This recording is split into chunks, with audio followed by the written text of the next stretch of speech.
નમસ્કાર. નમસ્કાર. શું નામ છે તમારું? શર્મિલાબેન જીતેન્દ્રભાઈ પટેલ. તમારું એડ્રેસ? માણસા, રિદ્ધિ સિદ્ધિ એપાર્ટમેન્ટ. તાલુકો અને જિલ્લો? તાલુકો માણસા, જિલ્લો બીજાપુર. ઓકે મિત્રો, આપણે ગુજરાતની મુલાકાતે જઈ રહ્યા છીએ. ગુજરાતની અંદર માણસા સિટીની અંદર એક એવો કેસ છે કે જેને 4-5 પ્રકારના પ્રોબ્લેમ હતા અને બહુ બધી દવા લીધેલી છે. કોઈ જાતનું પરિણામ એલોપેથી દવાથી નથી મળ્યું. તો આપણે પરિણામની માહિતી લઈશું. શર્મિલાબેનને શેનાથી ફાયદો થયો છે? તો શર્મિલાબેન, પહેલાં તમારા પ્રોબ્લેમોની જાણ કરો કે શું પ્રોબ્લેમ હતા અને કેટલા ટાઈમથી હતા? મેનોપોઝની તકલીફ હતી, પછી તલની 22 વર્ષથી તકલીફ હતી, તલની એલર્જી. તલની એલર્જી એટલે તલની એલર્જી એટલે શું થાય તમને? તલમાં તલ ખાવાથી વોમિટ ને પેટ ને એવો દુખાવો થતો. તલ એક સામાન્ય વસ્તુ છે કે વસ્તુ ખાવાથી પણ તમને આવા પ્રોબ્લેમો થતા હતા. એક પ્રકારની એલર્જી હતી 22 વર્ષથી. 22 વર્ષથી. બીજા પ્રોબ્લેમો શું હતા?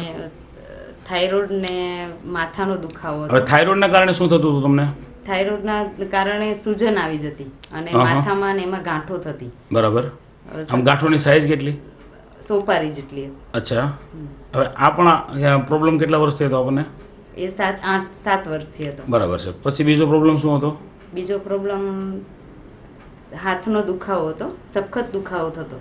જ્યારે એને આખી રાત ઊંઘ ના આવે, જ્યારે એને લટકાવી નીચે હાથ ને પગ, ત્યારે ઊંઘ આવે. હવે આ હાથ અને પગ ડાબુ કે જમણું અંગ તમારું પ્રોબ્લેમ વાળું હતું? જમણો હાથ. અચ્છા. એ તમે આમ નીચે લટકાવીને શું હાથ કે પગ, ત્યારે તમને નીંદર આવતી? ત્યારે નીંદર આવે ને આમ જાણે એમ થાય છે કાપી જ નાખું એવું થતું હતું. આટલું બધું તમે સહન કરેલું સતત? બરાબર. હવે આના માટે આપણે કોઈ દવા લીધેલી? હા, દવા તો ઘણી કરાવી. અમદાવાદ બધા દવાખાને જઈ ચૂક્યા પણ રિઝલ્ટ ના મળ્યું. બરાબર છે. તો આટલી બધા તમે 7 થી 8 વર્ષ સુધી દવા લીધેલી છે, કોઈ તમે કહો છો કોઈ દવાખાનું બાકી નથી, છતાં દવાથી, એલોપેથી દવાથી તમને આમ એ દવા લેતા બીજા કોઈ પ્રોબ્લેમો થયેલા ખરા? બીજો એમ કે ઊંઘ જ આવી જાય દિવસના, સાંજ રાત્રે, મતલબ નીંદર આવ્યા, ઘેન ચડતું હતું, છતાં કોઈ તમારા પ્રોબ્લેમોમાં ફાયદો નહોતો. તો શર્મિલાબેન, તમને પ્રોબ્લેમોમાં પરિણામ મળ્યું છે શેનાથી એ બતાવો તમે મને. નેચરામોર પાવડરથી. આ નેચરામોર પાવડરથી. નેચરામોર પાવડર ને બીજું શું લીધેલું છે આપણે? સાથે લીધી. મિત્રો, આ બતાવેલું છે અહીંયા નેચરામોર પાવડર એટલે એક ન્યુટ્રિશનલ ફૂડ સપ્લિમેન્ટ છે અને આ છે ડાયટરી સપ્લિમેન્ટ. કેટલા ડબ્બા પાવડર પીધેલો છે આપણે? નેચરામોર પાવડર 5 થી 6. અચ્છા. અને જોઈન્ટ કેર 4. મતલબ 2 મહિનાનો કોર્સ જોઈન્ટ કેર અને 5 મહિનાનો કોર્સ તમારો નેચરામોરનો. ફાયદો શું જણાય છે તમને? ફાયદો તો એનામાં એકદમ એલર્જી, ફૂલ એલર્જી, એનર્જી એકદમ છે. મતલબ એનર્જી તમને સારી છે? એનર્જી સારી છે. બીજું ને એનાથી રિઝલ્ટ સરસ ફેર પડી. હવે તમારા જે પ્રોબ્લેમ હતા, લોહીની ગાંઠો હતી, એમાંય રિઝલ્ટ છે. અને થાઇરોઇડ હતો એ મટી ગયો. હમણાં જ દવાખાને બતાવ્યું, ચેકઅપ કરાવ્યું તમે? ચેકઅપ કરાવ્યું. અચ્છા. તો હવે થાઇરોઇડ નથી? ના, નથી, બિલકુલ નથી. પછી હાથનો તમે પ્રોબ્લેમ કહેતા હતા, એમાં કેવું છે? એ પણ નથી, એ પ્રોબ્લેમ સોલ્વ થઈ ગયો. સ્ફૂર્તિનો અનુભવ સારો થાય છે? હા. પછી ઘરકામ કરવામાં કેવું લાગે છે? ઘરકામ તો બધું જાતે જ કરું છું. પછી તમે તલવાળી જે એલર્જી કહેતા હતા, એ સરસ. એની આમ તમે ચકાસણી કરેલી ખરી? હા, એની કરેલી ને. અમારા અપ્લાયન્સ વાળા હતા ને, એ આયા હતા ઘરે મીટિંગ આપવા. અચ્છા. તો એ લોકોએ અમને ઘરે બેસાડીને જ એમ કે ઢોકળા ખવડાયા હતા તલવાળા, કે તમે આ ખાઈ જુઓ, તમને રિઝલ્ટ મળશે. અચ્છા. તો એમના સામે જ મેં એક પ્લેટ ભરીને ઢોકળા ખાધા, કશું જ નતું. તો મતલબ પરિણામ 100% તમને મળી ચૂક્યું છે. નેચરામોરના જાર અને જોઈન્ટ કેર કેપ્સ્યુલ, તમારા તમામ પ્રોબ્લેમ સોલ્વ થઈ ગયા છે. હવે આ તમારા પરિવારમાં આ નેટસપની બીજી અન્ય કોઈ પ્રોડક્ટ તમે કોઈને આમ યુઝ કરાવો છો ખરા? હા, બધા 10 જણા અમે કરીએ છીએ. અને આ ચોકલેટ પાવડર છોકરાઓ લે છે. હવે આ કોને લેવડાવેલો છે ચોકલેટ પાવડર? મારા બેબીને. શું નામ છે બેટા તારું? ભક્તિ જીતુભાઈ પટેલ. ભક્તિબેન, તમને શું પરિણામ છે આ પાવડરથી? એટલે પહેલા સ્ટડીઝમાં થોડું વીક હતું, પણ હવે આ પીવાથી સારું છે. અત્યારે તમારું સ્ટડી શરૂ છે? હા, ચાલુ છે. સાયન્સમાં છું, 12થમાં. 12થમાં. તો આનું રિઝલ્ટ તમને શું લાગે છે? એટલે જો પહેલા તો રિકોલિંગ સારી છે.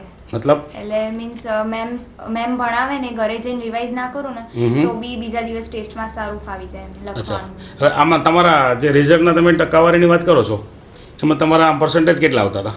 મીન્સ પહેલા 65 ની આજુબાજુ આવતા હતા. બરાબર છે. અત્યારે પાવડર પીધા પછી? આ પાવડર પીધા પછી અત્યારે રિઝલ્ટ આવ્યું 11th નું 78%. શું વાત કરો છો? પછી સ્ફૂર્તિમાં અનુભવ કેવો લાગે છે? એ પણ સારો છે. સારો છે. તો આ બધી પ્રોડક્ટ ઉપયોગ કરવાથી તમે સંતુષ્ટ તો છો ને શર્મિલાબેન? બહુ. આ પાવડર તમને મળ્યો છે કોની ભલામણથી? એ મારા સુરતમાં નવસારી મારા જીજાજી છે. શું નામ છે? ગૌતમભાઈ પટેલ. અચ્છા. એમના માધ્યમથી મળ્યું. બરાબર છે.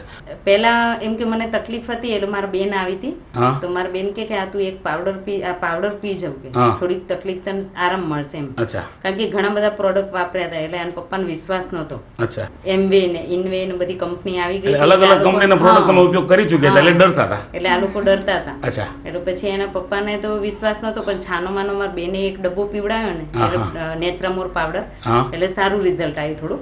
પછી તમે આનો કોર્સ પૂરો હા, કર્યો. ત્યારે વળી એને સાંજે એને પપ્પા લઈ આયા હા. 1 મહિના પછી અચ્છા. કે તું આ લે. હા. એટલે કુદરતે વળી બધી દેપાઈથી સારો મેળ કરી દીધો. સરસ, એટલે એક સરસ. જડીબુટ્ટીની જેમ ઘરમાં વસી ગયો. કોઈ બી નાના મોટા તકલીફ હતી એને દૂર થઈ ગઈ. શું વાત કરો છો? મારા સાસુને બહુ તકલીફ હતી પગમાં ને એમાં સૂજન આવતી. અચ્છા. પછી એમની ઉંમર મારા કેટલી પપ્પાને એ 70 વર્ષના છે. સસરાની ઉંમર? એ 72 કે એવી રીતે. અચ્છા. હવે એને તમારા સસરાને પ્રોબ્લેમ શું હતો? ડાયાબિટીસ નો હતો. સાસુને? સાસુને પગનો દુખાવો બહુ હતો. તો એ લોકોના કેસમાં કેવું લાગે છે? એમને તો સરસ રિઝલ્ટ છે. એ તો કે અમે આજીવન આ જ લેશું. અચ્છા. દૂધને 1 ગ્લાસ ઓછો પીશું પણ આ પાવડર પેલો પીશું. શું વાત કરો છો? સરસ. તો તમે મતલબ તમારો આખો પરિવાર ખુશાલ છે, બરાબર ને? ખુશાલ છે. તો માહિતી આપવા બદલ ખૂબ ખૂબ ધન્યવાદ.